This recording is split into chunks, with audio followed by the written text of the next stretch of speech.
तयाच्या चिंतने निर्सेल संकट तराल दुर्घट भव सिंधू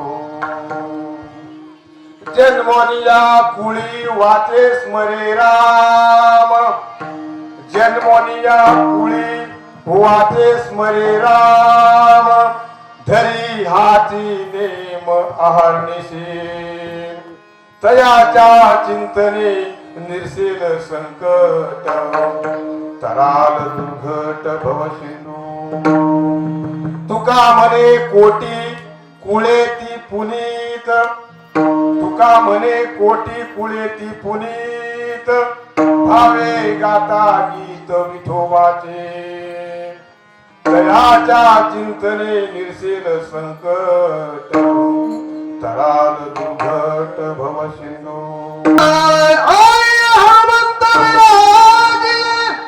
कथा करू मत्यानुसार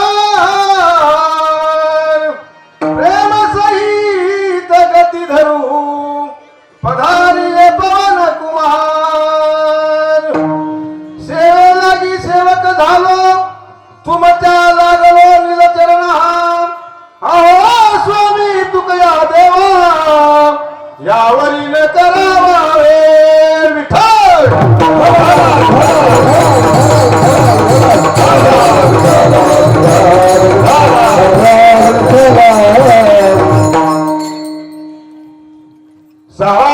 विचार करा उठा उठी नाम धरा कंठी विठोबाचे तयाच्या चिंतने निरसेल संकट तराल दुर्घट भवशंभू कीर्तन आहे कीर्तन असं कीर्तन चांगलं होय अंग हरी रूप कीर्तनात बसायचं म्हटलं तर मांडी घालून बसलं पाहिजे देहाकडे आतमध्ये लक्ष घातलं पाहिजे महाराजांचं प्रमाण आहे कीर्तन चांगलं होय अंग हरी रूप कीर्तन म्हणजे खेळ नाहीये काय सांगतो कीर्तन म्हणजे खेळ नाही काय बघू तू कीर्तन म्हणजे खेळ नाही कीर्तनाला प्रत्येक गोष्टीला मर्यादा आहे त्याला दंडक आहे म्हणून आता कसं आहे मी जवळचा महाराज असल्यामुळे तुम्ही म्हणशाल महाराजला बोलायला आपण इथंच बोलतोय असं समजू नका उभ्या महाराष्ट्रात पुढे जरी गेलो तरी हेच बोलतो आम्ही कुठे जाऊ गावात कीर्तन असेल तर एक व्यासपीठ कीर्तनच आहे त्यामुळे त्या बाबतीत जावं लागतं असो आता ह्या अखंड हरिनाम सप्ताह गाव निळसी गेली 37 वर्ष चाललेला हा अखंड हरिनाम सप्ताह 37 वर्ष चाललेला अखंड हरिनाम सप्ताह सांगण्याचा उद्देश म्हणजे असा हा 37 वर्ष म्हणजे 7 पारायण झाली पोपटला काय सांगतो मी 7 पारायण झाली 37 वर्षामध्ये आणि एकेकाळी तुम्हाला सांगतो एकच पारायण केलं एकाने उतरून गेले आपण 37 पारायण करून सुद्धा आपण उतरून जात नाही याच्या मागचं कारण तुम्हाला सांगतो मायबाप हो तिथं खरा भाव नाही आपला महाराज खरा भाव नाही फक्त दुसऱ्याने पात्र केलं म्हणून आपण करायचं भावाने केलं तर तुम्हाला फळावा येतं अन्यथा तुम्ही कितीही वर्कर भक्ती केली तरी फळावा येत पण असं आता अखंड हरिनाम सप्ताह जो 37 आज या ठिकाणी आमच्या नरसी ग्रामस्थांच्या वतीने ही सेवा माझ्यासारख्या पांढऱ्याच्या वाट्याला आली त्याबद्दल नरसी ग्रामस्थांना आमच्या तरुण मंडळाला आमच्या सप्ताह कमिटीला जेवढे धन्यवाद द्यावे तेवढे कमीच आहे सांगायचं भाग म्हणजे असा अखंड हरिनाम सप्ताहाचं संपूर्ण नियोजन करणारी आमची कमिटी असते मला आम्ही ह्याच वर्षी कमिटी नेमली दरवर्षी आमची कमिटी नसायची फक्त भोजन कमिटी असायची पण ह्या वर्षी आम्ही असं केलं सप्ताह कमिटी नेमून टाकली आणि सप्ताह कमिटी नेमल्यामुळे वर्षी असा फायदा झाला तुम्हाला सांगतो ह्या यज्ञाची संपूर्ण सामग्री त्यांनी जमा केली संपूर्ण भव्य दिवस असा धर्ममंडळ स्थापन केला सगळं काही कार्य सर्व श्रेय सप्ताह मंडळाला जातं आमच्या सप्ताह कमिटी अशी दक्ष सप्ताह कमिटी असणं गरजेचं आहे मंत्र काय म्हणतो अशी सप्ताह कमिटी गावामध्ये असल्यानंतर चंद्र सूर्य असेपर्यंत सप्ताहाला कधी बंद लागायचा नाही अतिशय सुंदर निवेदन भव्य आणि दिव्य ऐश्वर्य संपन्न कार्यक्रम करतात आमची निळशीवाडी मंडळ आणि वारकरी संप्रदाय हा मळका संप्रदाय नाही काय सांगतो तुम्हाला स्वभावानी माणसं मळकी महाराज स्वभावानी माणसं मळकी सातानी मवाळ पण कशाने स्वभावानी पण अंतकरणात त्या राणीमानाने वारकरी संप्रदायासारखा उच्च संप्रदाय कुठंच नाही काय सांगतो वारकरी संप्रदायासारखा उच्च संप्रदाय कुठंच नाही वारकरी संप्रदाय हा सामान्य संप्रदाय नाही याची जाणीव प्रत्येकाने ठेवणं गरजेचं आहे महाराज वारकरी संप्रदाय हा कुठून उत्पन्न झाला याची जाणीव प्रत्येकाला असणं गरजेचं आहे पण भेदाभेद भ्रम अमंगल वारकरी संप्रदायामध्ये भेद केल्यानंतर ते अमंगल मानले गेले पण मला एक सांगायचं एकेकाळी असा विषय होता विठ्ठल एका काळामध्ये तुम्हाला सांगतो दत्त संप्रदाय नाथराया चैतन्य संप्रदाय तुकोबराया काय सांगतो मी दत्त संप्रदायाचे नाथराया चैतन्य संप्रदायाचे तुकोबराया आणि नाथ संप्रदायाचे माऊली महावैष्णव ज्ञानोबाराया असं ही महान मंडळी एके काळामध्ये तिघांनी एकत्र येऊन काय सांगतो मी तिन्ही संतांनी एकत्र येऊन तिन्ही संप्रदाय एकत्र आले तिन्ही संप्रदाय एके काळामध्ये एकत्र आले आणि त्याचा वारकरी संप्रदाय झाला विठ्ठल अशा प्रकारचा हा वारकरी संप्रदाय तुम्हाला सांगतो आज काय आले गावात कीर्तन आहे पण 7:30ला कीर्तन सुरू झालं अगोदर सांगितलेलं बरं असतं 10-20 मिनिटं पुढे जाऊ शकतं कीर्तन काय जास्त काही करायची नाही कारण अभंगाचं सांगायचं मला पाहिजे नाही तर अर्ध मुलं सांगायचं बाकी महाराजांसारखं मला जमत नाही ते अभंगाला टच होणार आणि जे हरी विठ्ठल घेणार याला कीर्तन म्हणत तुम्ही येतात कशाला महान महान गायक त्याला काय असत मारू नको तुम्हाला तू. पण सुरुवातीपासून जे गायला त्याला का उठू शकतो तुम्हाला तू शेवटपर्यंत गायनच. कीर्तन ठेवता का त्याला त्यांचं भजन ठेवा ना. मी काय म्हणतो महाराज 2 तासाचं भजन ठेवा ना. त्यांचं कीर्तन ठेवण्यापेक्षा त्यांनी यायचं गायन काम करायचं भगवान महाराज इतकं गायन करायचं शेवटपर्यंत नुसतं गायनच. त्यातून परमानंद देणारे महाराज काय कमी नसतात. तिथं दान केलं परमानंद गेलं ना कीर्तनवर शेवटावर कीर्तन येतं महाराज.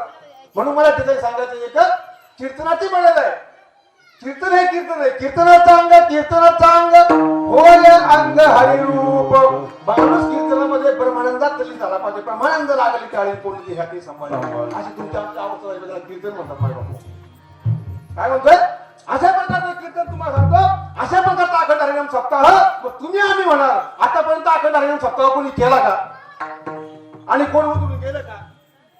बरोबर का ही लोकांची शंका आहे मामा. अखंड हरिनाम सप्ताह आपण करतो कधी कधी 7 दिवस सप्ताह आपण 2 दिवस आणतो. पण सप्ताहाची मर्यादा सांभाळून घेतली पाहिजे मामा. सप्ताह असतो. काय म्हणतोय सप्ताहाचा असा विषय तुम्हाला सांगतो. अखंड हरिनाम सप्ताह हा तुम्ही आम्ही आता करतो हे नवल नाही. पण एकेकाळी तुम्हाला सांगतो ज्या टायमाला द्वापारयुग गेल्यानंतर कलियुगाचा प्रारंभ झाला आणि कलियुगाचा प्रारंभ झाल्यानंतर त्या ठिकाणी कलीचं आगमन झालं. कलीचं आगमन झालं त्या ठिकाणी. कलीचं आगमन झाल्यानंतर गमत अशी झाली तो कली राजा परीक्षितला भेटला आणि राजाला सांगितलं मला महाराज द्वापारयुग गेलं. मी का सांगते माहिती सप्ताह का करायचा. अभंगाचं चिंतन फक्त ऐकायची गोष्ट उगाच नुसतात धुडकूस काय कामाचं नसतं. त्याच्यासाठी कीर्तन केलेलं ते तमाशा केलेला बघा. म्हणून मला सांगायचंय अभंगावरती बोलत असताना राजा परिस्थितीचा विषय असा झाला. कलीने सांगितलं तुमच्या राज्यामध्ये आता माझं राज्य.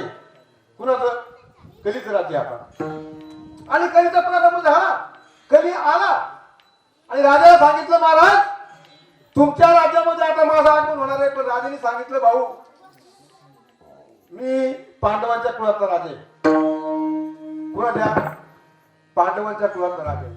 पांडवांच्या कुळातला सार्वभौम धर्म सम्राट असणारा राजा परीक्षित यांनी सांगितलं जोपर्यंत मी जिवंत आहे तोपर्यंत तुला ह्या मृत्यू लोकांमध्ये राज्य करता येणार असं कोण कोणला म्हणलं लक्ष नाही वाटत तुम्ही. राजा परीक्षिती कलीला सांगतोय का तुला इथं थारा मिळायचा नाही. पण कली फार हुशार. लबाड माणसं फार हुशार असं लबाड माणसाचं नाद कधी करायचं नाही. ते काय लबाड्या करून तुमच्या पायापर्यंत पोहोचल आणि पुढे तुम्हाला उलट करीत त्याचे गणित. आता हा कलीच तुम्हाला सांगतो कली भडकला. सांगितलं महाराज अहो माझं राज्य आहे माझा काळ आहे माझा दिवस आहे त्यामुळे मला इथं जागा असणं गरजेचं आहे. पण राजाने सांगितलं तुला जागा मिळायची शेवटी नाही झाला तुम्हाला सांगतो. आणि तो कली महाराजला शरण आला. असा शरण आला जशी काठीचा गावाला असं लोटांनी डायरेक्ट लोटांनी घातलं. घातल्यानंतर गंमत असेल तुम्हाला सांगतो लोटलंगण घातलं राजाला शरण आला. आता शरण आला त्याला मरण द्यायचं नाही. मग राजाने सांगितलं बोल तुला काय देऊ. मला मोजकं जागा दे 2-4 जास्त नका देऊ 2-4 तरी द्या. म्हणलं मग तुम्हाला जागा मी ज्या जागा सांगत त्या जागेवर तुम्ही बसायचं. कुठली जागा दिली कलीला ध्यानात घ्या. मग आपण कुठल्या अनुमोदन करतोय आपल्याला सगळं असू द्या. आपण कुठल्या आपण जुगार आता गणपतीत पत्ते घ्यायचं वैता गाला गणपतीला रात्रभर द्यायचं पत्ते टाइमपास करतो म्हणा. हा टाइमपास आहे का. कली पहिली जागा दिली जुगार. दुसरी जागा कलीला सांगितलं परश्री गमन धर्माचं एकही कार्यक्रम नाही. दुसरी जागा परश्री गमन. तिसरी जागा चोरी आणि चौथी जागा दिली ती अहिंसा. अशा 4 जागा कलीला दिल्या. तो कली समाधानी पावला नाही. कलीने सांगितलं महाराज हे 4 जागा तुम्ही मला दिल्या पण एकही चांगली नाही म्हणले. अहो थोडीशी चांगली जागा द्या म्हणले. मग सर्वात उत्तम प्रकारची जागा तुम्हाला देतो म्हणजे सोनं. काय दिलं सोनं दिलं. सोनं सांगितलं ह्या 4 जागा सोडून 5वी जागा तुला सोनं दिलेलं आहे याच्यामध्ये तू प्रवेश करायचा. तुम्ही कधी पण बघायचं सोनं घातलेला माणूस असा मोठा ताई फिरासा गोपी तो मोठा ताप चालतो कधी. हा त्याचा दोष नाही. तुम्ही निरीक्षण करा. ज्या टायमाला तुम्ही आपल्या एखाद्या माणसं जागामध्ये जास्त सोनं असलं महिला म्हणजे तसं नाही बिचाऱ्यांचं त्यांचं पगार जात असतं. पण आमच्या गड्यांमध्ये जर कोणाचा सोनं असं जास्त गड्यामध्ये तर तोय ना तुम्हाला सांगतो समाजात चालताना इथे चालताना असा ताट चालणार कारण त्याच्या कलीने प्रयोग केलेला असतो. आणि ज्यावेळेस राजाने सांगितलं का कलीला का सोन्यामध्ये तू प्रवास करू शकतो त्यावेळेस राजाच्या डोक्यामध्ये मुकुट होता महाराज सोन्याचा. कसला? सोन्याचा मुकुट होता राजाचा. मी हे एवढं का तुम्हाला सांगतोय आपली सुरुवात आहे अखंड हरियाणा सप्ताहाची सुरुवात करतो आपण. सप्ताह का करायचा हे आपल्या लोकांना कळलं पाहिजे. अखंड हरियाणा सप्ताह का करायचा याच्यासाठी मी तुम्हाला सांगतोय दूर तोडून. तो राजा राजाला म्हणतोय कली तर तुम्ही मला जागा दिली सोन्यामध्ये हे तुमचं मान्य आहे मला. 5 जागा मला तुम्ही दिल्या आता मला काही हरकत. पण कली लय हुशार. राजाच्या डोक्यामध्ये मुकुट होता सोन्याचा आणि तो मुकुट होता तुम्हाला सांगतो जरासंधाचा. कुणाचा? जरासंधासारखा वाईट माणूस नव्हता तुम्हाला सांगतो. त्याला हरवून त्यांनी तो मुकुट आणला होता. तो मुकुट एका पेटीत ठेवला होता. पेटी कुणी खोळायची असं लिहिलं होतं पण राजाने ऐकलं नाही. विनाशकाळी विपरीत बुद्धी. माणसाला विनाश काळाला विपरीत बुद्धी सुचली जाते. काय विनाश काळाला विपरीत बुद्धी सुचली आणि राजा विचार करू लागला तर हा मुकुट आपल्या पूर्वाने ठेवल्याचा अर्थ काहीतरी विषय असणार. तो काढला डोक्यात घातला. तो मुकुट महाराजांच्या डोक्यामध्ये होता आणि डोक्यात असताना त्या मुकुटाचा विचार काय झालं तुम्हाला म्हणून कुणी कोणी तुझं झालं ते वाईट विचारात असं तुमच्या डोक्यात ते वाईट विचार बसू शकतात. आता राजाने विचार केला कलीने विचार केला का आता आपल्याला जागा मिळाली मग कुठं घुसले राजाच्या मस्तकामध्ये गेला. सार्वभौम असा धर्माची मूर्ती असणारा राजा एवढा परीक्षित राजा असणारा आईच्या उदरामध्ये त्यांनी देवाला आणलं म्हणून नाव परीक्षित. तो राजा परीक्षित तुम्हाला सांगतो आईच्या उदरामध्ये देवाला आणलो हा तो राजाचं डोकं फिरत तुमचं आपलं फिरायला किती वेळ लागायचा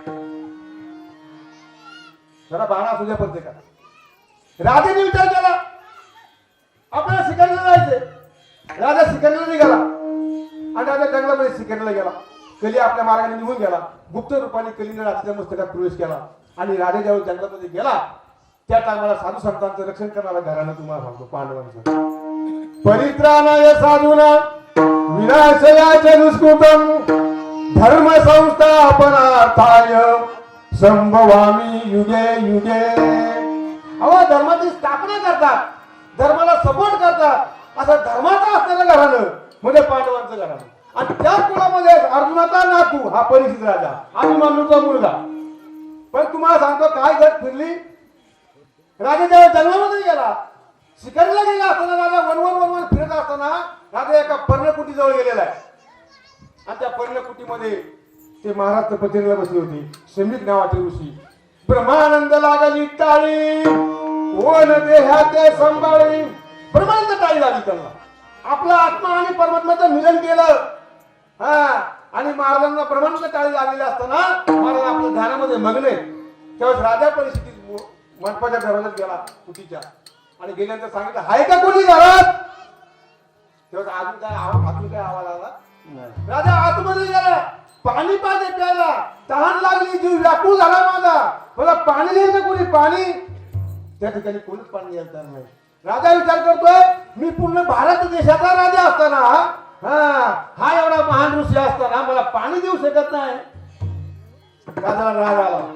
माणसाला विनाश काळ जवळ आला का माणसाला नानाचा सुचतो ना त्याला समजा. राजा विचार करतोय महाराज. राजा विचार करू लागला तर पाणी मला देत नाही त्या ठिकाणी कोणी. माझा अवमान केला. मी एवढा भारतवर्षाचा राजा असताना सुद्धा असा अहंकार झाला मनामध्ये. नवलंकाराची गोठी लागे अज्ञानाचे पाठी सज्ञानाचे झोंबे कंठी नाना संकटी सज्ञान माणसाला पाठवा नसतो. म्हणून राजाला अहंकार झाला. राजाला अहंकार झाला राजाने मागे पडून न बघता राजाने बाण काढला. म्हणला याने आपल्याला पाणी दिलं नाही याला आपण बाणात मारून टाकू. पण राजा धर्मशील असल्यामुळं मागचं पुण्य असल्यामुळं राजाने थोडासा आवाज घेतला. मला असं नको करायला. मग चालता चालता खोड केली. सर्प मेलेला पडला कसा ऐकला उचलला आणि महाराजांच्या गळ्यात टाकला. काय सांगतोय महाराजांच्या गळ्यात तो सर्प टाकला आणि महाराजांच्या गळ्यात सर्प टाकल्यानंतर गमत असल्यास तुम्हाला ज्यांचा मुलगा शृंग ऋषी शमीक ऋषीचा मुलगा शृंग ऋषी ते स्नानाला गेले होते. स्नानाला आल्यानंतर त्यांनी जे पाहिलं आपल्या बापाची कोणतरी निंदा केली, कुठली चेष्टा केली, सहन झालं नाही महाराज. हा विचार करून आला तो शृंग ऋषी, माझ्या बापाचा एवढा घोर अपमान कुणी केला असं माहित नव्हतं. राजा परिस्थिती असेल म्हणून कुणी केला असेल असं म्हटल्याबरोबर हातामध्ये पाणी घेतलं महाराज आणि असा संकल्प सोडला आणि सांगितलं जो कुणी माझ्या बापाच्या गळ्यात त्यांनी कुणी हा सर्प घातला असेल त्याचा 7 दिवसामध्ये तक्षक चावून मृत्यू होईल. कोण म्हटलं असं? शृंग ऋषीने सांगितलं.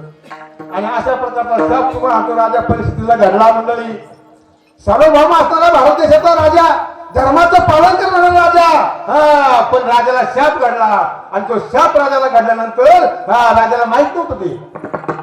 त्यावेळेस समीक ऋषीला सांगितलं त्याच्या मुलांनी, बाबा तुमच्या गळ्यात त्यांनी सर्प घातला त्याला मी शाप दिला. आनंदाने सांगितलं. पण राजाने सांगितलं, त्या ऋषीने सांगितलं, बाबा हे तू चुकीचं केलं. अरे त्याला कली निघला अशा सार्वभौम असणारा धर्माचा मूर्ती असताना तो राजा, राजा सम्राट परीक्षित राजा, त्याला शाप दिला. बाळा तू हे चुकीचं केलं, तू हे असं चुकीचं वर्तन नको करायला होतं, पण चूक झाली तुझी. मग स्वतः ते ऋषी उठले आणि कुठे गेले? हस्तिनापूरला आले आणि महाराजांकडे गेले आणि सांगितलं, महाराज आमच्या मुलाने तुम्हाला शाप दिलाय, तुमचा मृत्यू 7 दिवसात आहे. किती दिवसात? तुमचा आमचा किती दिवस? सोमवार, मंगळवार, बुधवार, गुरुवार, शुक्रवार, शनिवार, रविवार याच्या व्यतिरिक्त 8 दिवस तुम्हालाही उगवायचं नाही, मलाही उगवायचं नाही. दिवस किती आपल्याकडे? राजाकडे सुद्धा किती दिवस? आता राजाला हे कळल्यानंतर आपला मृत्यू 7 दिवसामध्ये होणार आहे हे त्याला कळलं, तो शांत कसा बसेल? म्हणून राजा ऋषी मुनीने सांगितलं, महाराज 7 दिवसात तुमचा मृत्यू आलेला आहे, 7 दिवसात तुम्हाला तसंच चावणार आहे. मग तुम्हाला एक काम करायला लागेल, तुमचा अंतकाळ सुधारायला लागेल. मी काय सांगतो, तुम्हा आम्हाच्या जीवनामध्ये आम्ही एवढं कार्य करत असताना अनेक सप्ते करा, कीर्तन करा, प्रवचन करा, कॉमेडी कीर्तन ऐकूच नका, हिताचं ऐका, आपलं मरण सुधरा. काय म्हणतोय मी? अंतकाळी ज्याच्या नामा आले मुखा, सुखा म्हणे सुखा पार नाही. अंतकाळात ज्यांनी भगवंताला जाणला त्याच्या सुखाला पारावा लागला. म्हणून राजाला सांगितलं, महाराज 7 दिवसात तुमचा मृत्यू आहे, तुम्हाला तुमचा मृत्यू सांभाळावा लागेल, तो मृत्यू सुधारण्यासाठी तुम्हाला काहीतरी करावं लागेल. पण आता मला काय करू मी? मला मार्ग सांगा. राजा ह्या पाहुण्याला जातोय, त्या सोयऱ्याला जातोय. सोयरे धायरे संपत्तीचे लोक, निर्वाणीचा एक पांडुरंग, कोण नाही कुणाचं या जगामध्ये. मला सांगितलं, अहो तुम्ही बाकीच्या जाऊच नका, कारण का जन हे सुखाचे दिल्या घेतल्याचे, अंतकाळीचे नाही कोणी. महाराज म्हणले, अंतकाळाला कोणी सुद्धा नाही हो. हा संपूर्ण समाज फक्त दिल्या घेतल्याचा, उठल्या बसल्याचा. अंतकाळाचा हा समाज काय आपल्यावर काही कृपा करी नारायण, काय उद्धार पावे. राजा विचार करतोय, राजा तळमळ करतोय. शेवटी राजा देवाला शरण गेला आणि राजा म्हणू लागला, देव कृपा करील माझ, देव कृपा करील मग, देव कृपा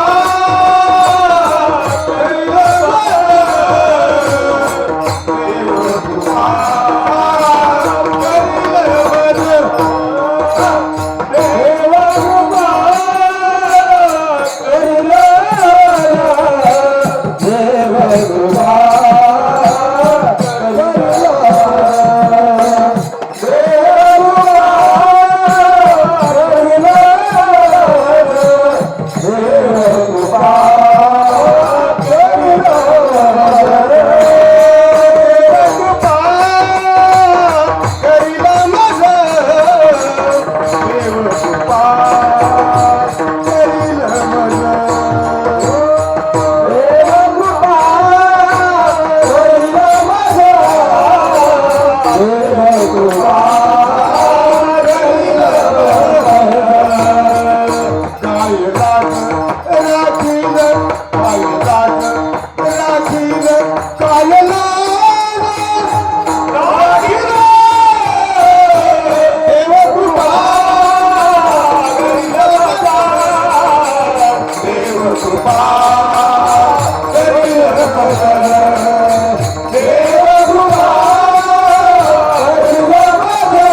सांगितले काही ऐसी कळवयाची जाती घरी लाभावी न प्रीती.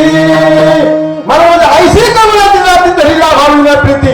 दोनच वर्ष होते त्याला, दोन जाती फक्त तुमच्यावरती बिना पैशाचं बिना भांडवलाचं आणि कुठलाही फायदा नसला तरी तुमचं प्रेम करणाऱ्या दोन जाती फक्त. पहिली आपली आई आणि दुसरे असतात ते संत. यांच्या व्यतिरिक्त दुसरं कोणी आपल्यावर खरं प्रेम करणार नाही. बाकी सगळा समाज हे सुखाचे दिल्या घेतल्याचे.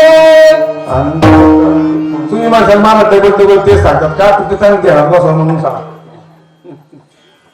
किती नाही किती आता आता काय राहतात महाराज त्याचा क्रम मिळालाच पण असं म्हणून हे सांगायचं राजा परिस्थितीचा मृत्यू 7 दिवसात झाला आणि 7व्या दिवशी राजाने भागवत पाळून गेला. राजाला हा सुखमुनी भेटले. सुखमुनी सांगितलं महाराज घाबरू नका. अहो घाबरू नका म्हणले तुम्ही. किती दिवस तुमचा राहिले तर म्हणजे 7 दिवस. म्हणजे 7 दिवसात तुमचा मृत्यू निश्चित आहे म्हणजे निश्चित. पण म्हणजे तुमचा मृत्यू जरी 7 दिवसामध्ये असला 1 तास खटवा निघून गेला. किती 1 तासामध्ये. तुमच्याकडे तर 7 दिवस आहे. अशी संतांची कृपा झाली आणि त्या कृपेनुसार तुम्हाला सांगतो राजा परिस्थितीला सुखमुनी भेटले आणि सुखमुनींनी 7 दिवस भागवताचं पारायण केले. किती दिवस 7 दिवस भागवताचं पारायण केलं सुखमुनींनी. राजांनी सर्वांगाचे काम केले. 7 दिवस जेवण नाही पाणी नाही खायला नाही काही सुद्धा नाही राजांनी घेतलं. किती दिवस अंतकरणापासून ध्यान लावलं आणि 7 दिवस मनापासून भागवत लावला तुम्हाला आणि अंतकरणातून त्यांनी तो भागवत आपल्या सर्व भक्ती त्यांनी पूर्णपणे केली. आज तुम्हाला आपल्या जमत अशी स्वतंत्र हनुमंतराव ज्ञानेश्वरी आपण मंदिरात लावतो वाचलो एकटाच बाकी गेले पुराण. आपण ज्ञानेश्वरीचं पारायण का करायचं? ते पारायणासाठी करायचं का त्या पारायणाने तुम्ही आम्ही उतरून जातो कशाने? तसं राजा परिस्थितीने 7 दिवस भागवत पारायण करून राजा उठून गेला. महाराज हा खेळ नाही. आता मग कोण खेळ मांडलाय? राजाने 7 दिवस भागवत पारायण केलं. सत्व केला. राजा उठून गेला एका पारायणामध्ये.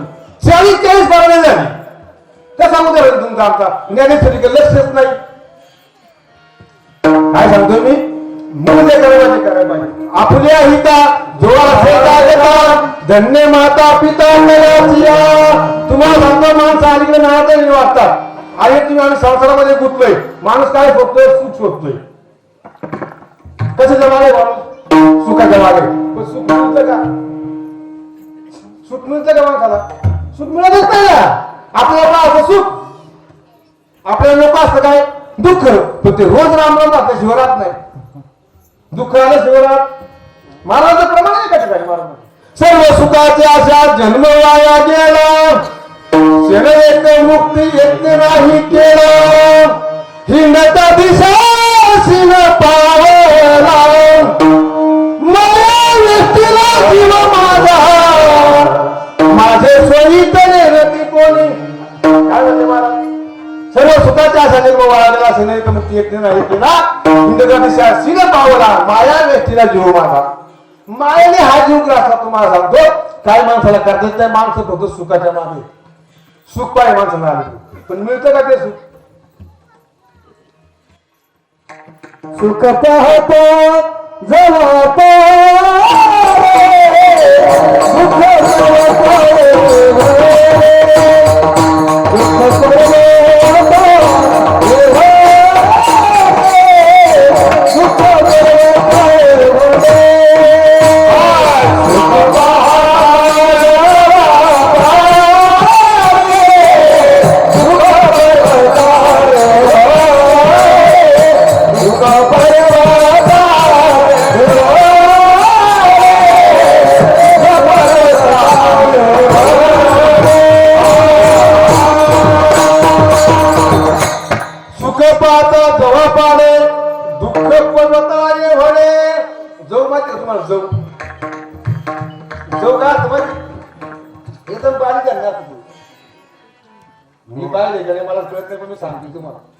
धान्य असते बारीक जव एकदम छोटा असतो तिल्यापेक्षा बारीक असतो काय असतो तेवढं सुख आहे संसारामध्ये. पुढं संसार दुःख चोरी करे इंगार तिथं सुख असत तेवढंच सुख आहे आणि दुःख मात्र परवत एवढे.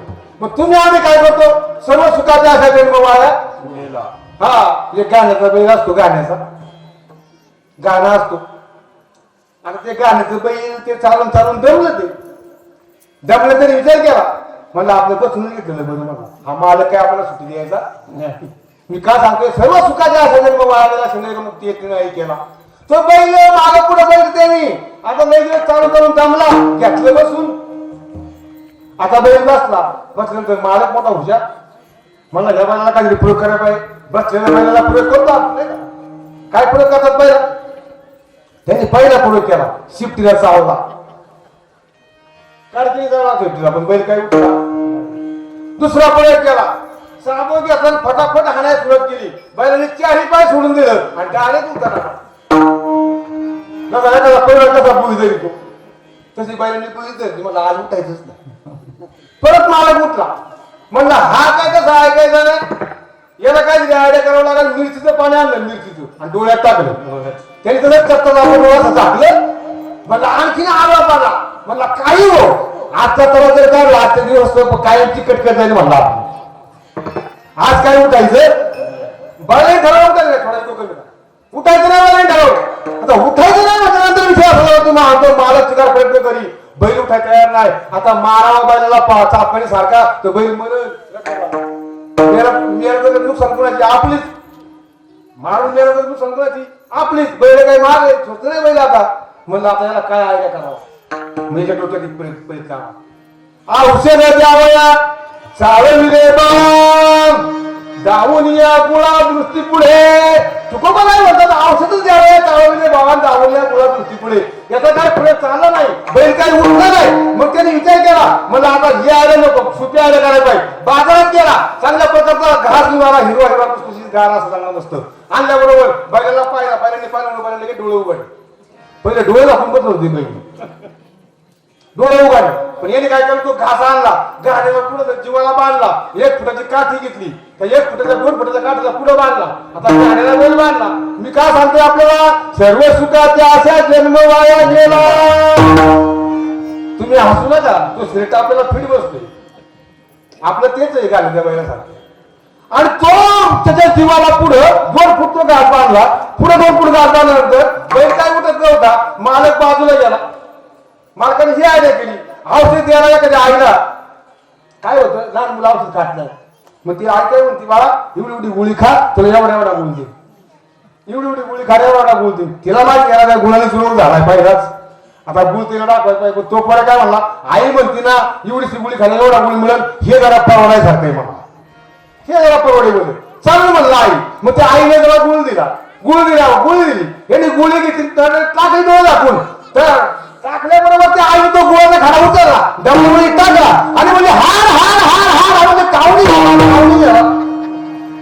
फसवलं कोण तो म्हणला आई कावडी द्यायला नाही तू हा भाव करून ठेवला एवढा बाबा खोडाकडं कावडी येतो का म्हणला काय पण तुला द्यायचंच नाही म्हणला मला तसं औषध द्यावं या चालविले पा दारून या गुळा दृष्टी पुढे औषध खायचं पोराने म्हणून त्याला गुळ दाखवला तसं या गणिनी ज्या बैलाने उठाव म्हणून सुंदर असा हिरवागार घास त्याच्या पुढे 2 फूट पुढे बांधला त्याच्या जीवाला असा पुढे बांधला 2 फूट काठीला आणि पुढे बांधल्यानंतर गमत अशी झाली तुम्हाला तो बैल उठायचा तुळूचाय का असं बघायचा आता मला काय आयडिया करावं लागला उठलं तर मालक गाड्याला फिरायला ना आपल्याला काय करावं बैलाने हळूच असा एक पाय उचलला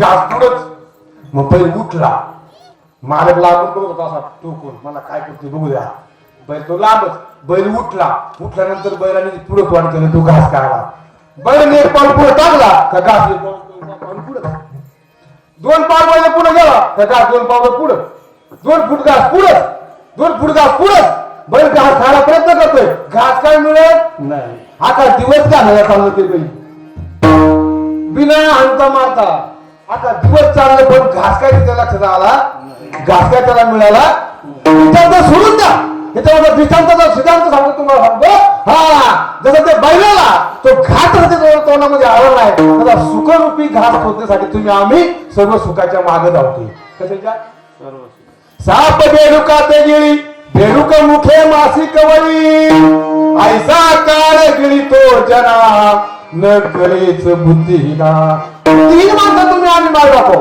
असा काळ माणसाला खाते हे तुम्हाला आम्हाला कळत नाही. म्हणून तुकाराम महाराज अभंगाच्या पहिल्या चरणात म्हणतात, सारा तारवीच्या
तळमळ करण्यापेक्षा तरफडण्यापेक्षा सार आणि आसार याचा विचार करा. सार काय आणि आसार काय कळतं माणसाला नाही का? अलीकडच्या काळात बोलत तुम्ही बोलत लागू नका मला. काय लागत काय कारण नाही. खेळीबळी कीर्तन असावा आणि मिळून जुळून असावा. सुरक्षेमध्ये आपण मिळून जुळून असावा नाही का? हा सगळ्यांची प्रेमाने वागावं हनुमंतराव. सगळ्यांनी मिळून जुळून आले पाहिजे कीर्तनामध्ये. म्हणून महाराज सारा सारा विचार करा. उठाउठी नाम धरा कंठी विठोबा. ते महाराज म्हणले सारा आणि असाचा विचार करा. फलकट तो संसार येथे सारे भगवंत. महाराज म्हणले हा संसार फलकट आहे. तसा चंदनाचं वरचं टर्फा असतं फलकट आहे. आतला चंदना सार आहे. तसं दह्यामध्ये दूध, दुधामध्ये दही आणि दह्याचं लोणी असतं. त्याच्यातून जे लोणी मिळतं ते सार आहे. बाकीचं सगळं असं आहे. बाकीच्या गोष्टी असं आहे. बरोबर काय करतो तुमचं ताळमेळ बसून घ्या. बाकीच्या गोष्टी असं काय होतंय सार हा फक्त भगवंत आहे. मग सारा सार विचार करा. उठाउठी नाम धरा कंठी विठोबाचे. काय होतं तुम्हाला सांगतो चांगले विचार केले. भगवंताचं नाम कंठामध्ये धरा सांगतात महाराज. कंठामध्ये नाम धरा म्हणले. कंठाचं नाम धरा याचं कारण सांगतो. मेंदू आणि हृदय याचा मध्य भाग म्हणलं तर कंठ आहे. इथली वाणी चालायची नाही पण कंठाचा तरी मध्यम वाणी ही मात्र काय सुटली मेंदूला करण्याचं आणि खाली हृदयाला सुद्धा. म्हणून नाम धरा कंठी विठोबा. सारा असा विचार करा. उठाउठी नाम धरा कंठी विठोबा. सार आणि आसार याचा विचार केला पाहिजे. आसार विचारांनी माणसं वाया गेली.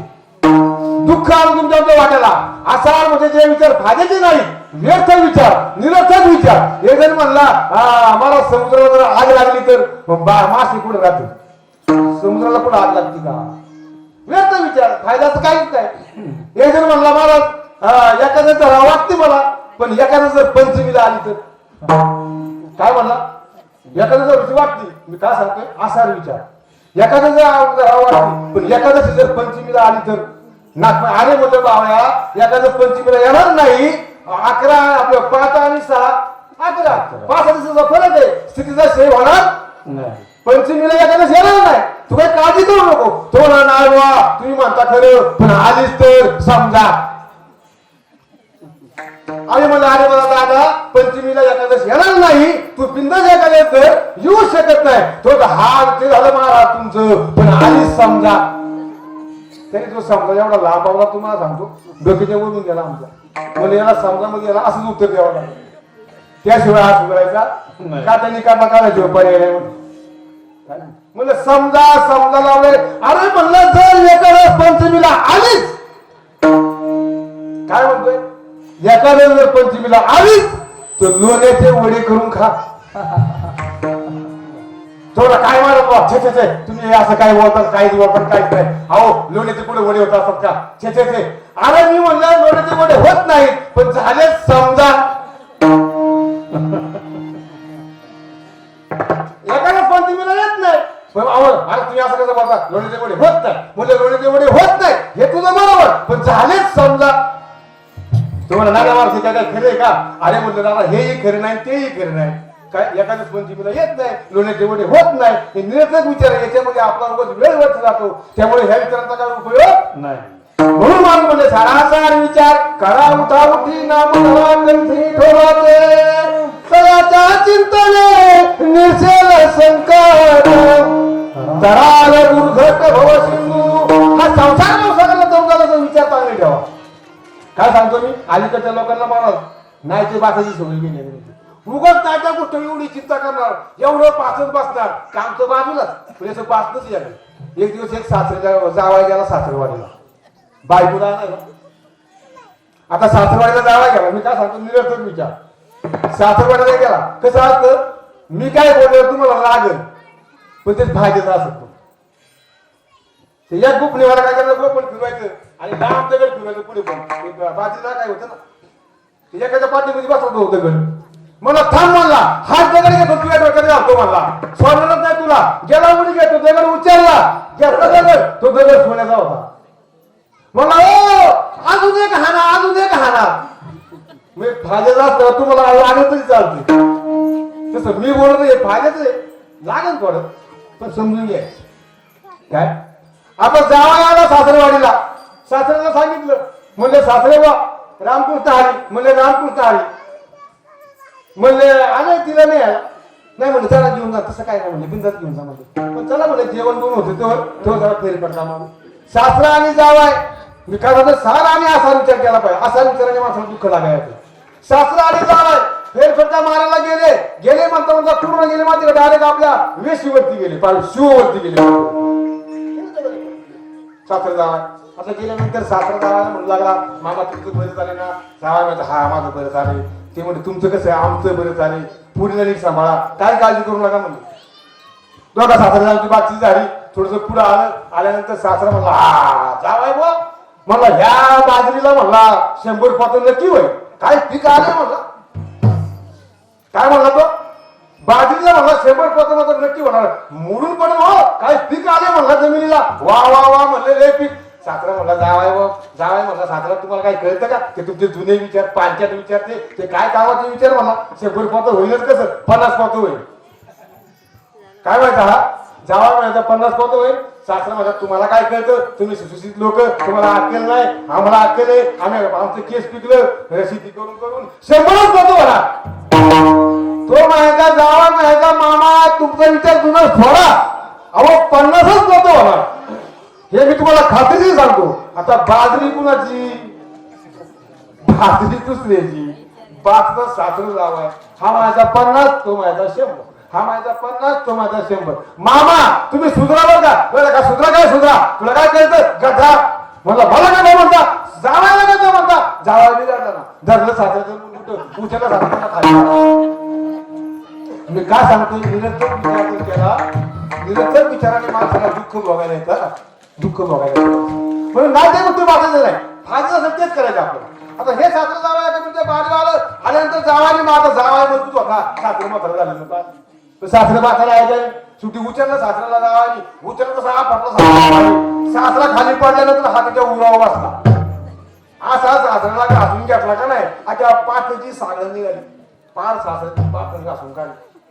तेव्हा त्याची दिली खाली पुढं म्हणजे दादा अहो बाजरी कुणाची काय कुणाचं भांडताय कशाला तुम्ही ते म्हणतात ना का 50 कोटी होतील म्हणूनच तुम्ही 50 पोतं होईल म्हणून. आता तिचं नाव होतं येसू. ती मागच्या काळात ती नाव असायची. तो म्हणला अगं येसू पाटण घातली घसू पण 50 पैशाचा 50 पोताचा पोटा कसा सोसू.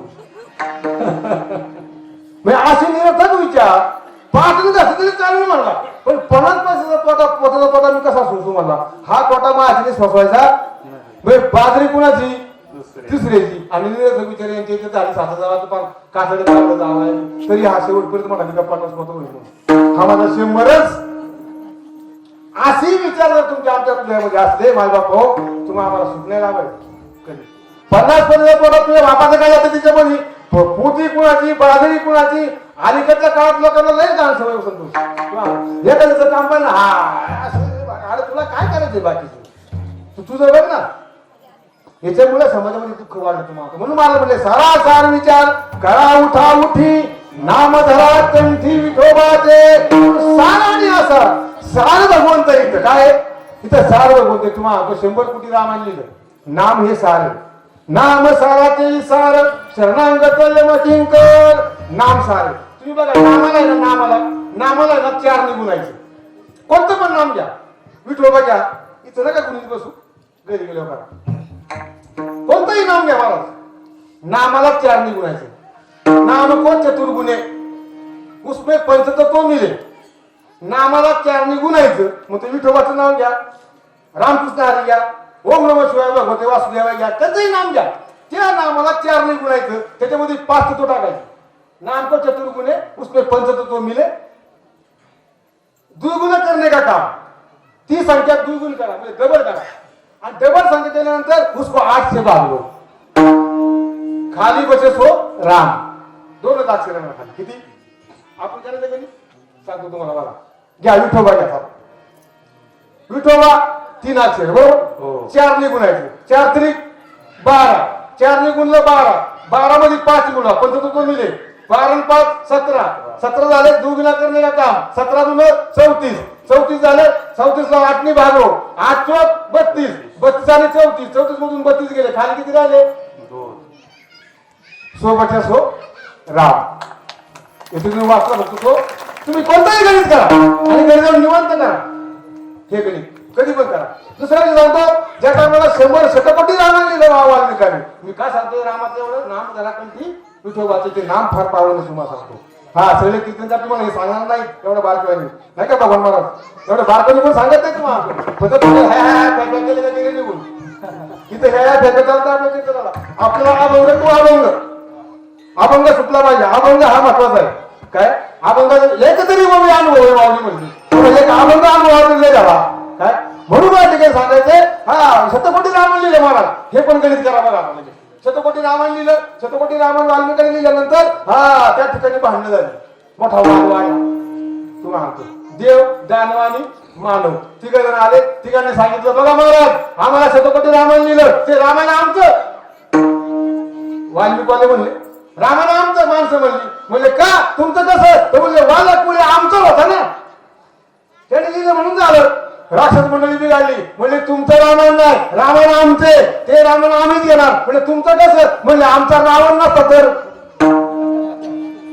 रामायण झाला असत म्हणजे आमचा रावण नसता तर रामायण झाला असत. ते म्हणजे सजाराव तुम्ही पण काय बोलता राव तुमच्या रावण रामायण झाला असतं का आमच्या वाला काय लिहिलं असतं तर आम्ही सांगितलं आमचा माणूस आहे वाल्या पुढे त्याने लिहिलं असतं तर मग तुमचं रावण कोण झालं असं तिघांमध्ये भांडण लागलं देवांमध्ये. भांडणानंतर देव म्हणले आमचा राम नसता तर रामायण कसं भेटलं असतं म्हणले भांडून नका स्वतः महादेव आले हा रामपूजी सदाशिव आणि भजन करी महादेव स्वतः भगवंत आले सांगितलं तिघ पण भांडू नका हे नाम मी तुम्हाला वाटून देतो. पण काय गमत झाली माहिती का नाम साराचे सार येते हे सार भगवंतांनी काय करायला या हिसाब करा सगळ्यांनी मला लक्षात राहत नाही कधी गेली वाटणी करायला घेतली वाटणीमध्ये पहिला आकडा सांगितला इथं सांगितलं किती जण 33 जण शतकोटी रामायण 33 तिघांना 33 कोटी दिले 100 कोटी किती दिले 33 कोटी दिले अभ्यास करायला 33 कोटी दिले, खाली राहिले 1 कोटी. 1 कोटी मधून परत विचार करा शंकरांनी 33 लाख दिले, खाली किती राहिले? 1 लाख राहिले. परत शंकरांमध्ये 33 हजार दिले, खाली राहिले 1,000. 1,000 नंतर परत त्यांनी सांगितलं याच्यात 300 900 गेले, खाली राहिले 100. परत त्या 100 मधून मला सांगितलं 33 फक्त 33 श्लोक तुम्हाला घेऊन टाका, खाली राहिले 99, खाली राहिला एकच राहिला ना.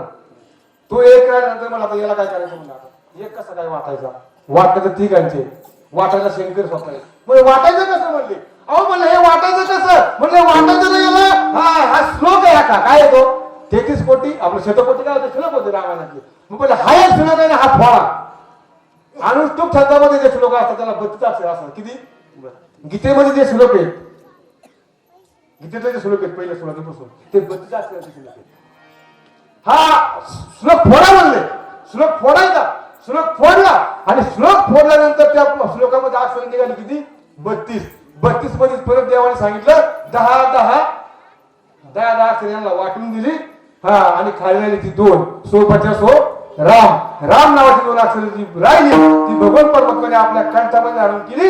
म्हणून मला म्हणजे सारासार विचार धरा उठा उठी नाम धरा कंठी विठोबाचे. महाराज म्हणले कंठी नाम धरा विठोबाचं.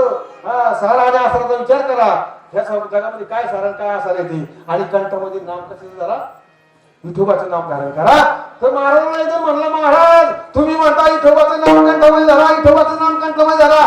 ते नाम जर सतत आम्ही आमच्या मुखामध्ये घेतलं तर त्याचा आम्हाला फायदा काय होईल? आलो का दुसरं तोराच्या चिंताने निसर्ग सकट, तोराच्या चिंताने निसर्ग सकट, तोराच्या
म्हणतात तुम्हाला एकच फायदा होईल जर तुम्ही पांडुरंगाचं नामचिंतन केलं, जर तुम्ही रामनाम आपल्या मुखामध्ये घेतलं तर त्यांच्या याच्यामुळे तुमच्या जीवनामध्ये जे संकट आहे त्यांच्या चिंतनाने तुमचं संपूर्ण संकट निरसन होईल. कुठल्याही प्रकारचं संकट तुमच्या जीवनामध्ये यायचं कारण संकट हे माणसावरती येत असतं पण नामाच्या चिंतने पळती 12 वाटा विघ्ने. नामचिंतनाने 12 वाटेने विघ्न पळत असं तुम्हाला सांगतो. काय म्हणतो? नामाच्या चिंतनाने 12 वाटा विघ्न पळतात. म्हणून महाराज तुम्हाला सांगतात नामाच्या चिंतनाने तुमचा आमचा सर्व दुर्गम संसार हा जो भवसागर आहे हाच तुम्ही आम्ही चौकट. कारण संसार भवसागर तरुण जाण्या इतका स्वापा खेळ नाही. काय म्हणतोय? संसार दुःख मूळ चोहूकडे विघ्न विश्रांती नाही कोठे रात्रंदिवस महाराज म्हणजे रात्र आणि दिवस तुमच्या विचारमुळे आणि या चिंतनातून जर तुम्हाला संकटातून व्हायचं असेल तर नामचिंतन करावं लागेल. 2 म्हातारा असतात. मी काय सांगतोय नुसतं कल्पनेने हातमारी द्यावा तरी संकट निरसन करतो. तयाच्या चिंतने निसर संकट तराल दुर्घट भव सिंधू. 2 म्हातारा असतात राजू आणि 2 म्हातारा असतात. घरी गरिबांची संपत्ती असते. बंगला गाड्या घोड्या नोकर चाकर सगळं काही घरी असते त्यांच्या. पुत्र संतती नसते. काय म्हणतोय? फुटी मूल नसतं. प्रॉपर्टी भरपूर असते. भरपूर काय प्रॉपर्टी पण फुटी मूल नसल्यामुळं तिकडे दुखी असतात. एक दिवस म्हातारा असं बसले असताना म्हातारा असं संध्याकाळचं आलं घरी. म्हातारांनी 4-5 चोर आतमध्ये घुसले. किती? 4-5 चोर आतमध्ये घुसले. बोला गडगंजी चोर म्हातारांनी घुसले. आता म्हातारा माणूस म्हातारीला सांगावं म्हातारी घाबरत ती आपल्या घरात चोर शिरत म्हणून. म्हातारा काय बोलायला तयार नाही. मग म्हातारा मोठं डोकेवाद होतं. मी काय सांगतो? तयाच्या चिंतने निर्सेल संकट तराल दुर्घट भव सिंधू. चिंतन झालं पाहिजे तुम्हाला सांगतो. आता म्हातारा काय म्हातारीला बोललं नाही. म्हातारीला वाटलं आता म्हातारीला सांगितलं म्हातारी घाबरलं घरात चोर आहेत म्हणून. म्हातारा काहीच बोललं नाही. म्हातारा आपलं खाटं बसलं चोपाळ्या बसला. म्हातारीला घेऊन म्हातारीने सांगितलं काय आपल्याला काय पोरबाळ झाला ते म्हणले आता काय पोरबाळ होते 3 वेळा म्हणले आपण गुजरातला व्हावं. गुजराताची कोण बाई होती ना ती आम्हाला कोणतरी त्याची बाईच्या पोटाला हात फिरवला का बाई असं म्हणतात. बरं बायांच्याच फिरतो दिगाड्यांच्या नाही फिरवा. लालू पर सध्या फिरवाय रात्री मोकळी झाले काय अशा वर्गाच्या अंधश्रद्धा जर म्हणत तर नावावर तालुक्यात आणि आपल्या महाराष्ट्रामध्ये पाळायला. म्हणून मला तयाच्या चिंतने निर्सेल संकट तर म्हातारी म्हणली का हो आता आपलं आता आयुष्य गेलं आता काय होते आता आपलं वय नाही. अगं म्हणलं पण झालं तर घेऊ का म्हणला काठी म्हणली पुढे आडमगट नाही लागायचं. म्हातारी म्हणली झालं म्हणली पोर झालं. ते चोरवरती होत ना बसलेलं. ते चोर काय म्हणतो माहिती का काय येडेच बही पोर नाही बाळ नाही म्हणून आपलं काही म्हणतात. म्हातारीचं डोकं चोरांपासून वाचायचे तसा बाबा चोर आपल्याला सोडायचं नाही. मग तयाच्या चिंतने निर्सेल संकट म्हातारा मोठा हुशार म्हणला म्हातारे पोर झालं का नाही म्हणली झालं म्हणजे आपल्याला पोर झालं. म्हणलं मग जेवला का नाही तो. आता म्हातारी म्हणली जेवला नाही पण त्याचं नाव ठेवायला काय म्हणली. म्हणलं मग ठेव नाव तू. म्हातारी म्हणली मी नाही नाव ठेवायची तुम्हीच नाव ठेवा. म्हातारा म्हणला मग नाव ठेवतो म्हणून त्याचा विठोबा. पोर माहिती पोरे काही नाही. म्हातारी येडायला काय म्हणला नाव पण ठेवलं मयांनी आणि कुदू असायची चोर लय मजा असायची. चोर म्हणलं ही झोपतील बाकीची. म्हातारा माझं काय नाव ठेवू ते म्हातारा मला ठेवतो विठोबा. आता विठोबा नाव ठेवलं. म्हातारा म्हणलं म्हातारे विठोबा पुढे म्हणली गेलाय गावात फिरायला. म्हणलं मग जेवला का नाही म्हणली जेवला नाही पण जेवायला बोलूला नाही लागत. म्हातारा म्हणलं मग म्हातारे जा ना तू विठोबाला बोलू ना. म्हातारी म्हणली काय आता दाटू मुठीचा विठोबा आता म्हणली कुठे बोलायला जायचं तुम्ही जा म्हणली बोलवायला. म्हाताऱ्याला तेच पाहिजे हे चोर म्हणायचं काय ती काय आहे म्हाताऱ्याचं म्हणले त्याला पोर नाही बाळ नाही काहीतरी वेगळंच म्हणतोय काही तर नाही त्याला आणि काही बोलतोय म्हणजे काही बोलतोय पण कळण त्याला नाही पुढचं प्रकरण मोठा अवघड आहे. म्हातारा बाहेर गेला. मी काय सांगतोय कल्पनेचा विठोबा जरी तुम्ही उभा करता तुमचं संकट सांगतो आमचा पांडुरंगा टाकत काय. म्हातारा आला बाहेर अंगणामध्ये अंगणाच्या बाहेरच्या गच्ची गेला आणि म्हातारा म्हणला विठोबा विठोबा म्हणून आवाज दिला. शेवटी तालीम होती तालमीच्या इथोबाने पटकन बाहेर उडी मारून नाव होतं इथोबा. म्हणलं तात्या काय रे? म्हणलं काय नाही, म्हणलं घरात चोर शिरलं. म्हणलं किती पैलवान आपण? म्हणलं आहेत 10-20. 10-20 घेऊन ये म्हणलं सगळे पैलवान मागून पडून घराला याडा दिला. त्यावेळेस चोर म्हणले हे कुठाला जरा आवड झाला गाड्या म्हणा. आपल्याला खोटं वाटत होतं म्हातारीने कुठाला आले चोरांना बेदम हाणून मारले. तुम्हाला म्हातारीला काही दंका लागला. दयाच्या चिंतने निर्सेल संकट नुसतं हात मारली देवाला. काय सांगतो? कल्पनेचा विठोबा नुसतं हारू मारली तर पांडुरंगाने 20 पैलवान पाठवले. चोरांना बेदम हाणून म्हातारीला सुरक्षित ठेवलं. संकट निरसन झालं का नाही? दुसरा विषय सांगतो. एकेकाळी तुम्हाला रामप्रभू आले. प्रभू रामचंद्र लंकेवरून आले. सीतामाईचा शोध लागला. सीतामाईला जिंकवली. रावणाला मारला आणि लंकेवरून अयोध्येमध्ये आले. अयोध्येमध्ये आल्यानंतर गमत असे झाले तुम्हाला सगळे आजूबाजूची मंडळी भेटायला रामप्रभूला. 14 वर्षी वनवासामध्ये गेले होते. 14 वर्षी म्हणजे आले. मग सगळे भेटा आले. आता भेटा आल्यानंतर रामप्रभूंनी सगळ्यांना ओळख करून त्याला सुरुवात केली. म्हणले भरता हे मारुतीराया हे नळ जांबुवंत हे आमके धमके यांनी सगळ्यांनी मला फार मोठं सहकार्य केलं म्हणले. पण हे मारुतीराया यांचं सहकार्य विशेष आहे म्हणले. काय म्हणले? यांचं सहकार्य फार विशेष आहे म्हणले. ते भरताला सांगू लागले हाय भरत भाई कपिसे उरीन नाही. भरताला रामप्रभू सांगतात भरत मारुतीरायापेक्षा आम्ही मोठे नाही. हा मारुतीरायाने एवढं कार्य केलं आपल्या समाजामध्ये. आपण एवढं कार्य केलं तर मोठा अहंकार होतो माणसाला. तो दादा सप्ताह पार पाडला. अरे काय उपकार केलं का भाऊ? पण बजरंग बली मारुतीरायाने एवढं मोठं कार्य केलं. त्यावेळेस रामप्रभूला सांगू लागले. रामप्रभू सांगू लागले भरताला भरता जर मारुतीराय नसता तर मला ही सीता नसलं सोपं नव्हतं. थोडं सुद्धा गर्व नाही त्या रामप्रभूला त्या मारुतीरायाला. म्हणजे काय केलं एवढं यांनी करणी? काय एवढी करणी केली? संयोजन मर्याद समुद्राची पूत गलोशन माही कपिसे उरीन हम नाही. भरत भाई कपिसे उरीन हम नाही. म्हणजे भरत भाई कपिसे उरीन हम नाही. एवढं कार्य केलं. लंकेला जाऊन काय केलं? म्हणजे 100 योजने समुद्र पार केला. किती? 100 योजने समुद्र पार करून मात्र सीता शोध लावला. लंकेत गेले. पण थोडा सुद्धा गर्व काय? लंका जारी सिया सुत लायो पर गर्व नहीं मन माही. कपिसे उरीन हम नाही. भरत भाई कपिसे उरीन हम नाही.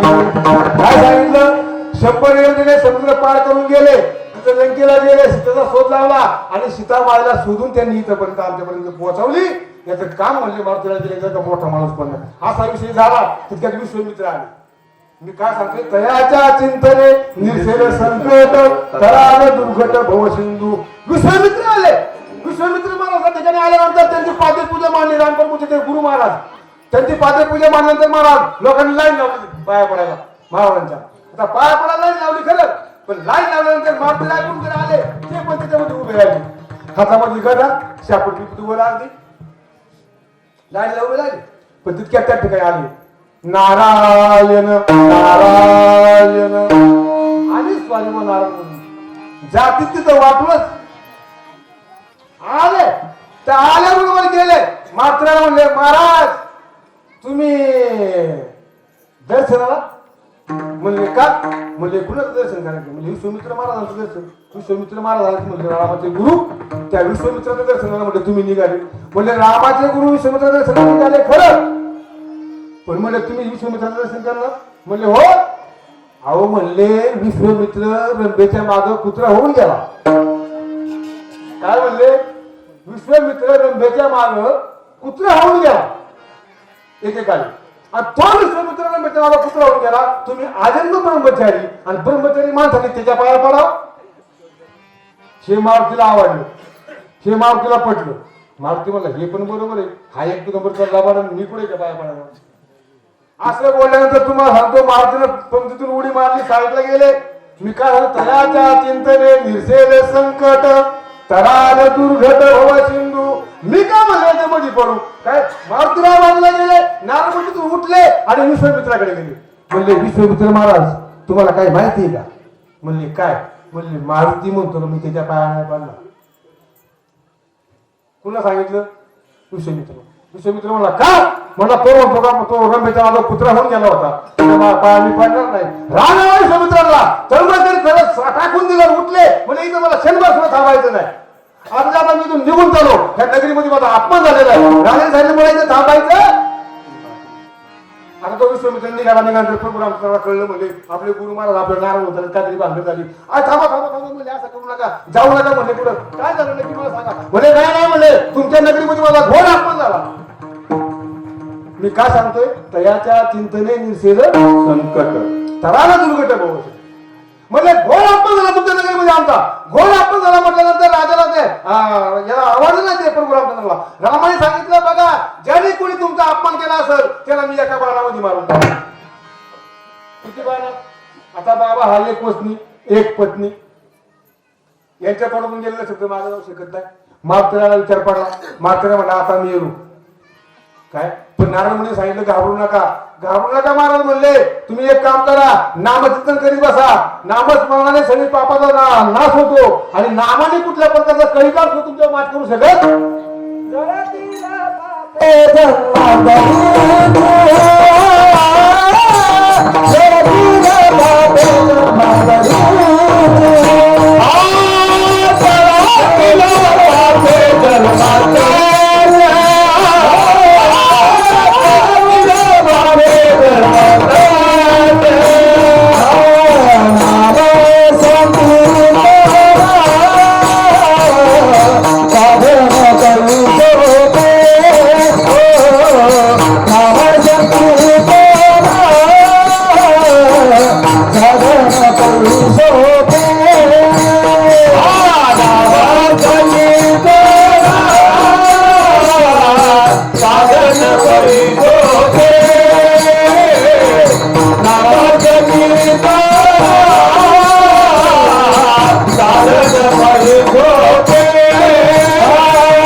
ताणायचं नाही. काय होतं एक तर कीर्तनाची वेळ कमी झाली आणि आपलं जीवनच जीर्ण झालं आणि पुढे सांगायचं बरंच राहून जातं. त्याच्यामुळे जास्त प्रमाणात मी कीर्तन घेत नाही. कारण कसं कीर्तनामध्ये विषय असा असतो कीर्तनाचा अभंग समाजाला सांगणं फार पुन्हा असं नामाच्या चिंतने पळती बारा वाटा विघ्ने किंवा तयाच्या चिंतने दिसेल संकट तराल दुर्घट भव सिंधू मारुतीरायाने विचार केला आता हे संकट आपल्या आले आता आपण वाचायचं कसं म्हणून मारुतीरायाने विचार केला का आपल्याला काहीतरी प्रयत्न करावा लागला मग नारायण मुनीला सांगितले नारायण मुनीने सांगितलं जाऊन नामचिंतन करा मारुतीराय शरीर नदीच्या तीरावरती गेले आणि त्या ठिकाणी जाऊन निवांत बसले आणि श्रीमन रामायण नारायण नारायण जप करू लागले प्रभू रामचंद्राचा नामाचा जप करू लागले आणि मारुतीराय निवांत बसले तर मारुतीराय म्हणू लागले तयाच्या चिंतने निर्सेल संकट तराल दुर्घट भवा सिंधू त्यांच्या चिंतनाने तुमच्या आमचं दुर्घट असं संसारातलं बहुसिंधू सागर तुम्ही तरुण जाल हा पण हा संसार सागर तरुण जाण्यासाठी तुम्हाला काय करावं लागेल अभंगाचं तिसरं चरण जन्मने कुळून वाच स्मरण जन्मने कुळून वाच स्मरण जन्मने कुळून वाच स्मरण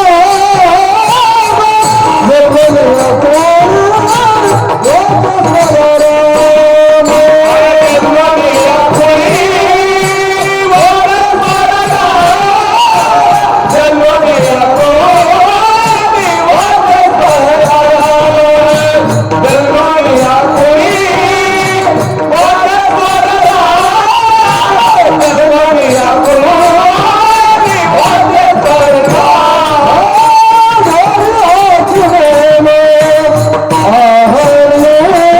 कुळून वाच स्मरण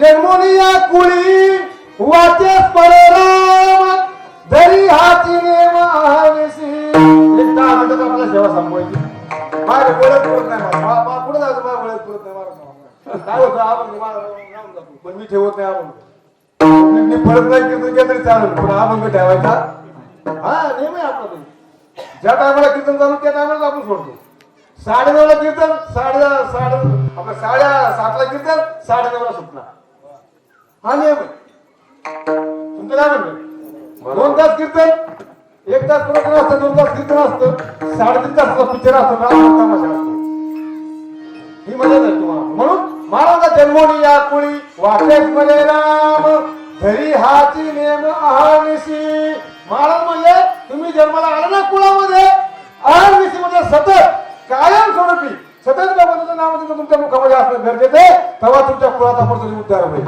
एका ठिकाणी महाराज म्हणतात नारायण जाय नारायण ध्याय धन्य त्याची महाले प्रसवी बघा भक्त प्रल्हाद हा निर्णय तुमच्या कुळाचा मला आला पुढची कुळाचा उद्धार त्याच्या काय म्हणतो अलीकडे संसार परपतेमध्ये माणसाला सगळं जमतं पण परमार्थाचं जमतं हे नाटक लई वेगळं तुम्हाला नाटकाचं नाटक सगळं जमतं माणसाला पण परमार्थाचं जमणं अवघड आहे मी टोकोडाला सांगितलं टोकोडाला सांगितलं असताना मला गमत अशी झाली मी पण तिकडे असताना गप नाही बसतो नाही का म्हणलं गप नाही बसायचं काय धंदा पाहिजे ना मग तिकडे गेलं पाहून काढलं नाटक केलं शाळेमध्ये असताना नाटक काढलं तिथली असायचे म्हटलं आमच्याकडे सगळं लोक असायचे सपोर्टला मग नाटक काय लावला नाटक होतं द्रौपदी वस्त्रहरण काय झालं तुम्हाला नाटक होतं द्रौपदी वस्त्रहरण आता पहिला अंक आमचा सुरू झाला आता नाटकामध्ये आम्हाला द्रौपदीचे पात्र करायला बाई पाहिजे होती पण त्या टायमाला बाईला काम नव्हतं गडी काम करायचं तेव्हा माझा जास्त दांडे विषयाला गडी चालत नाही नाजूक विषयाला गडी पाहिजे विषयच नको असा माणूस पाहिजे. तिला मेशीचा माणूस शोधायचा. शोधला नाही जरा दिसायला चिकना चोपडा झाला गोमता अगदी मस्त पैकी तो. पण म्हटला महाराज मी तुम्ही म्हणता असं द्रौपदीचं पात्र करीन. म्हणलं मग प्रॉब्लेम काय. पण म्हणलं मला बिड्यांची सवय. आता बिडी आणि द्रौपदी समीकरण जुळाली. पण म्हणलं की उजळून घडी दिसायची की नाही म्हणलं. म्हणलं तूच पाटलं कर तुला काय काळजी करायची नाही. बिडीची तुला सवय ना तू बाहेर आला ना तर बिंदास बिडी वाढायची म्हणलं. 2 बिड्या तुला लगेच पिटून दिली असता आणि पात्र एकदम फसकालाच करायची. मला काळजीच नाही महाराज. मागायला बिड्या पिटून झाला ना 100% 2 गडी ठेवलं बिड्या पाठवायला. म्हणलं तो मागा आला का लगेच त्याला बिडी पिटून दे. आता हा गेला स्टेजवरती गेल्यानंतर त्याचं वस्त्र हरण द्रौपदीचं वस्त्र हरण. आता द्रौपदी स्टेजवरती गेली. द्रौपदी म्हणू लागली कृष्ण संकट पडले भाऊ हरी तू बाबूचा नवारी आणि दुःख निवारी.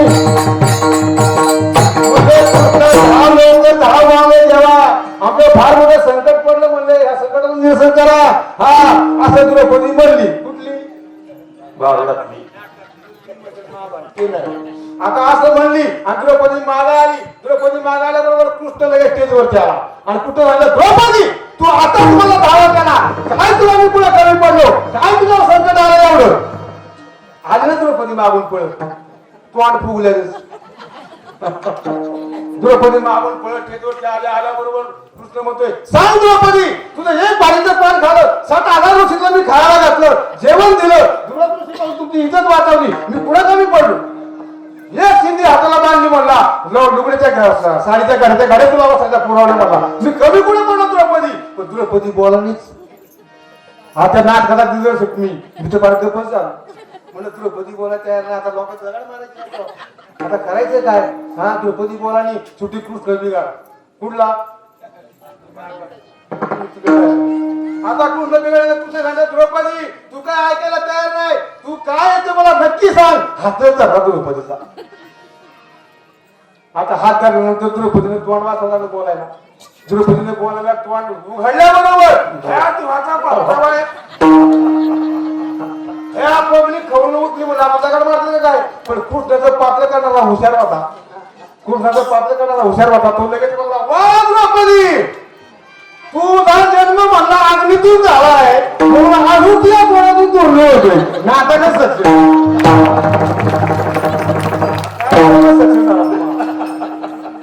आता एक अंक ओके झाला. दुसरा अंक आमचा होता द्रौपदी वस्त्र आला. मग आम्ही त्या द्रौपदीला किती साड्या नेसल्या होत्या 6 साड्या नेसल्या होत्या. 7वी साडी तर दुसऱ्या सणाला सांगितलं वळायची. आता स्टेजवरती द्रौपदी आली. दुसऱ्या सणाने ओढून आणली. आणल्यानंतर दुसऱ्या सण निघाला. आता काय तुम्हाला सांगायचं दुसऱ्या अंगात काय दुसऱ्या सण शिकला काय कळतच नाही. कृष्ण येतो त्याने द्रौपदीच्या 7 साड्या वळायच्या नाही त्याने 7 साडी वळल्या आणि कुठे द्रौपदी आंध्र बँडच एवढी अवस्था दाखवायची तुम्हाला सांगतो. त्याला सक्सेस झालं ते नाटक तुम्हाला म्हणून मला माहितीये तयाच्या चिंतने निर्सेले संकल्प तरार दुर्घट भव सिंधू. अशा प्रकारे तुम्हाला अंत महाराज म्हणले जन्मोनी या कुळी वाचेस मध्ये राम तरी हाची नेम आहारनिसी. आहारनिसी म्हणजे सतत कवा तरी नाही. इथं राम राम राम राम.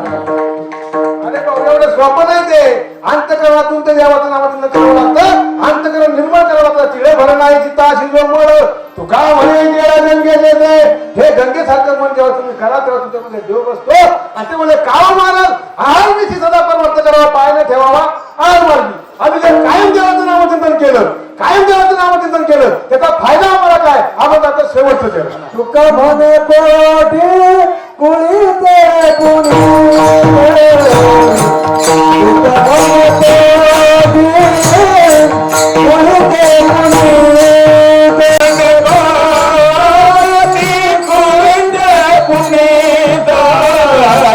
तुका म्हणे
आता काय जास्त बोलणार नाही कारण कसं वेळ झालाय मला असं गावाली मला वैद्य तिथं पुढल्या वेळी ठेवायचीच नाही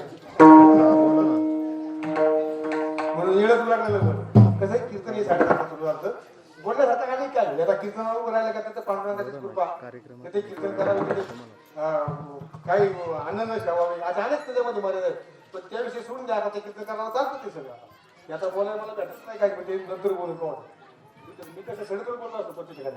कारण काय होतं कीर्तनात जरा लेट होत गेलं ना कीर्तन का मग माणसाला ते उरकत नाही. एवढं सोपं नाही. 1 तासाचा अभंग 1 तासामध्ये कधीच पार पडत नाही तो अभंग. पण त्याला माझ्या अल्पमतीनं जे काही मला सोडवता येण्याचा प्रयत्न केला मी ते तुमच्या समोर मांडण्याचा प्रयत्न केला. पण असो ह्या ठिकाणी ह्या कीर्तन शैलीकरता उपस्थित असणारी सर्व मंडळी ह्या अगदी गणगंधर्वासारखे गायनाचार्य तिकोने महाराज आहेत, त्या ठिकाणी विठ्ठल राजारामभाऊ आहेत, नाथमामा आहेत, गोविंदमणी अतिशय उत्कृष्ट पीटीची साथ्यांनी दिली असे आपले आमचे दादा मारुतीदादा वाडेकर, त्याचप्रमाणे आपल्या मावळ तालुक्यातील भूषण आणि मावळ तालुक्यातील भजन सम्राट आणि मृदुंग सम्राट म्हणलं तरी चव्हाण ठरणार अशा भगवान महाराज टाळी वाजवत असे उत्तम प्रकारे वाजवतो. कसं भगवान महाराज तुम्ही नसते 8 दिवस चालत नाही माझं तिचं. हा आता काय फरक प्रॉब्लेम नाही. कोणी कोण आपलं गाणं टाकायचं कीर्तनाला राहायचं पण आवड व्हायचं मला काय आता काय काळजी नाही. विठ्ठल आहे, राजारामभाऊ आहे, ती सगळी मंडळी ती कोणी महाराज जाईल तिकडे साथीला माणसं असतात. त्यामुळे कीर्तनाचा काही विषय वावड होत नाही. पण असो भरपूर टाइम झालेला आहे. त्याबद्दल मी ग्रामस्थांची सुद्धा दिलगिरी व्यक्त करतो. दिलगिरी व्यक्त करण्यापेक्षा म्हणण्यापेक्षा मी क्षमा मागतो. जर 10-20 मिनिटं लेट कीर्तन झाला असेल तर कीर्तन लेट होणार नाही. 2 तास होणार कीर्तन. पण आता या ठिकाणी बोलायचं म्हणजे असं का महाराज म्हणले सुंदर माझे जाते गे फिरते बहुते गे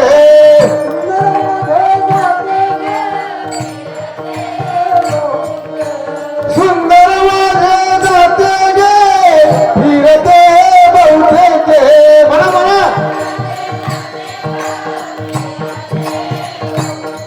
आवड्या गाऊ कौतुके विठ्ठला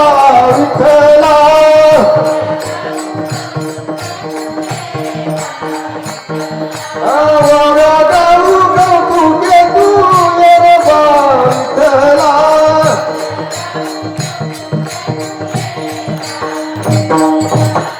असं जाणार असायचं पुणे काळामध्ये. गोव्या गाऊ कौतुका तू येरे बा विठ्ठला जीव शिवतो खुंटेगण परपंचाचे जीव आणि शिव हे 2 आपल्या शरीराला कारणीभूत ठरतात. आपल्या देहामध्ये 3 प्रकारचे फांदे रजतम आणि सत्व.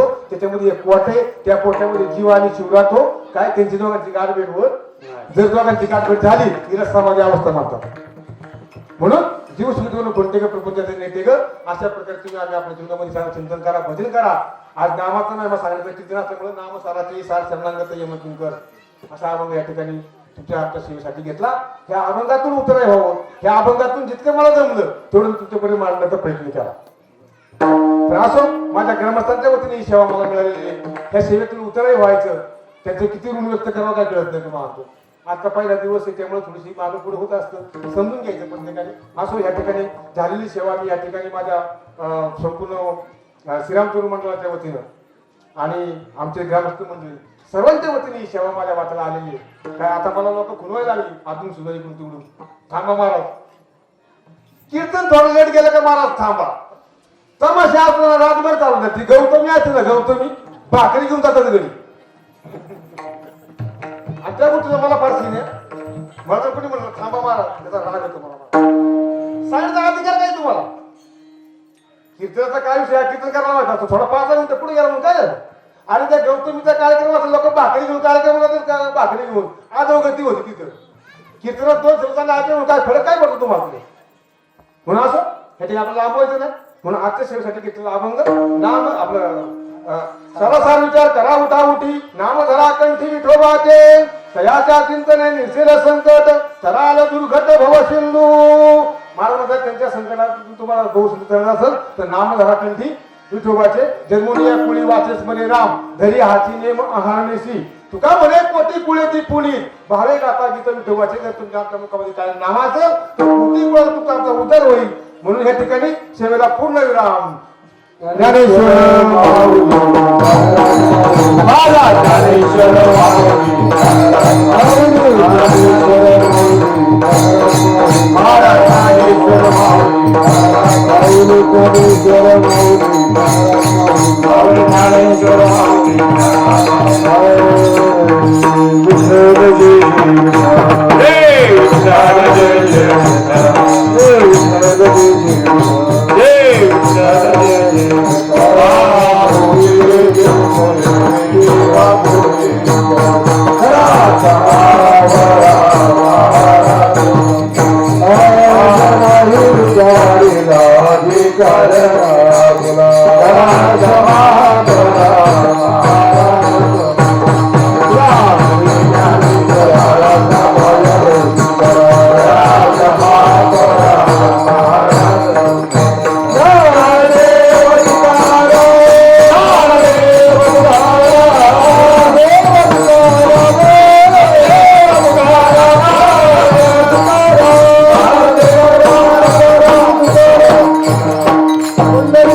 हरिओम